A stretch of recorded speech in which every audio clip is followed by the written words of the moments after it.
மூத்த பத்திரிகையாளர் திரு துக்ளக் ரமேஷ் இணைந்திருக்கிறார். சார், இந்த பேச்சுவார்த்தை என்டிஏ இன்க்ளூடிங் ஓபிஎஸ் டிடிவி அப்படின்னு பேசப்படுகிறதா, வெறும் பாஜக மட்டும் சீட் பேசப்படுகிறதா? என்டிஏ அணியில் உறுப்பு கட்சியாக திரு ஓபிஎஸ் திரு டிடிவியோ இருக்க விரும்புவதாக எனக்கு தெரியவில்லை. குறிப்பாக திரு டிடிவியை தனியாக கட்சி நடத்தி கொண்டிருக்கிறார். திரு ஓபிஎஸ் அவர்களை பொறுத்தவரை அதிமுக ஒன்றுபட வேண்டும் என்ற கருத்தை தான் திரும்ப திரும்ப வலியுறுத்தி வருகிறார்.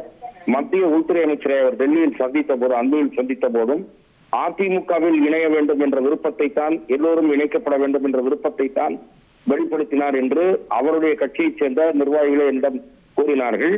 திரு ஓபிஎஸ் அவர்களும் என்னிடம் அதை உறுதிப்படுத்தினார். ஆகவே கூட்டணியில் இடம்பெறுவதற்கு அவர் ரெடியாவார் என்று நான் நினைக்கவில்லை.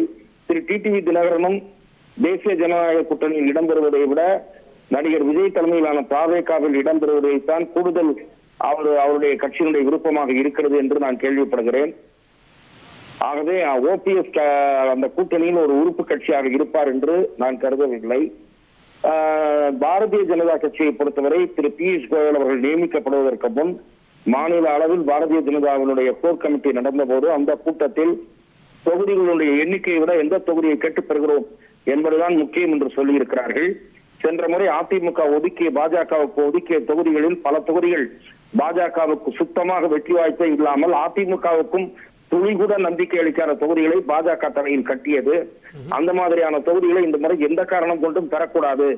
நாடாளுமன்ற தேர்தலில் பாரதிய ஜனதா கட்சி எந்தெந்த தொகுதிகளில், சட்டமன்ற தொகுதிகளில் அதிக வாக்குகளை வாங்கியதோ அந்த தொகுதிகளில் இருந்து இந்த பட்டியல் தயாரிக்கப்பட வேண்டும் என்று கோர் கமிட்டியில் பேசப்பட்டதாக நான் கேள்விப்பட்டேன். ஆகவே வெற்றி வாய்ப்புள்ள தொகுதிகளை மட்டுமே தான் பாரதிய ஜனதா கேட்டு வாங்கும், தண்ட தொகுதிகளை கேட்டு வாங்காது. அதிலே உறுதியாக இருக்கும். ஓகே, அதுல பாஜக இங்க பேசுது அப்படின்றப்போ விஜய் ஃபேக்டரை இன்னும் நம்புறாங்களா? நயினார் நாகேந்திரன் தொடர்ந்து அழைப்பு விடுத்திருந்தாரு. நேற்று இபிஎஸும் கூட ஒரே அணியில் எல்லாரும் இருந்தால் தான் திமுக வீழ்த்த முடியும் அப்படின்ற ஒரு அழைப்பு விடுத்திருந்தாரு. ஸோ விஜய் பற்றிய ஃபேக்டரும் பேசப்படும் நினைக்கிறீங்களா? தெரியவில்லை. அதிமுகவும் பாஜகவும் மறைமுகமாகவும் நேரடியாகவும் திரு விஜய்க்கு அழைப்பு விடுத்திருக்கின்றன. ஆனால் விஜய் இணைவதற்கான வாய்ப்புகள் மிக மிக குறைவு என்றுதான் நான் பார்க்கிறேன். விஜய் தான் முதலமைச்சர் வேட்பாளர், அதை ஏற்றுக்கொள்கிற கட்சியுடன் தான் கூட்டணி என்று தாவேகா மிக தீர்மானமாக 2 முறை தீர்மானம் நிறைவேற்றி இருக்கிறது. அந்த கட்சியினுடைய முன்னணி தலைவர்களும் திரும்ப திரும்ப அதை வலியுறுத்தி கொண்டிருக்கிறார்கள். ஆகவே நடிகர் விஜய் இந்த கூட்டணியில் இணைவதற்கான வாய்ப்பு இல்லை என்றுதான் நான் பார்க்கிறேன்.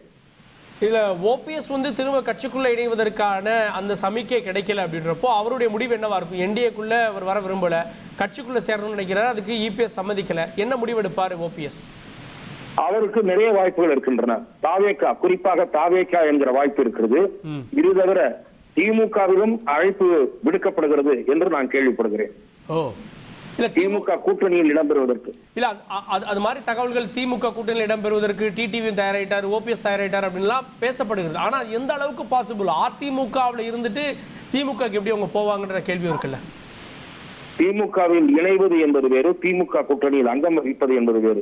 திமுக கூட்டணியில் அங்கம் வகித்தாலும் அவர்களது நற்பெயர், அதாவது நற்பெயர் என்றால் அவர்கள் அம்மா அவர்களாலும் எம்ஜிஆரோடும் நெருக்கமாக இருந்தவர்கள் இங்கே போகலாமா என்கிற கடுமையான விமர்சனங்கள் எழத்தான் செய்யும். ஆனால் அரசியல் இருப்பு என்பதற்காக சில நேரங்களில் இப்படிப்பட்ட முடிவுகளை சிலர் கடந்த காலங்களில் எடுத்திருக்கிறார்கள். திமுகவில் வாரிசு அரசியல் என்று குறிப்பிட்டு குற்றம் சாட்டி வெளியேறியவர் தான் வைகோ. அதே வைகோ பின்னாளில் அந்த கட்சி கரைந்த பிறகு இப்போது திமுக ஒரு சங்கமித்து அவரும் அவருடைய வாரிசை கொண்டு வந்ததையும் நாம் பார்த்து கொண்டிருக்கிறோம். ஓகே, கூடுதல் விவரங்களுக்கு நன்றி திரு ரமேஷ். உங்களுடைய பார்வைகள் என்னன்றதை பதிவு பண்ணீங்க. உங்கள் தந்திவன் தொலைக்காட்சியில் தெனாலிராமன் தினமும் மாலை 6 மணிக்கு காண தவறாதீர்கள்.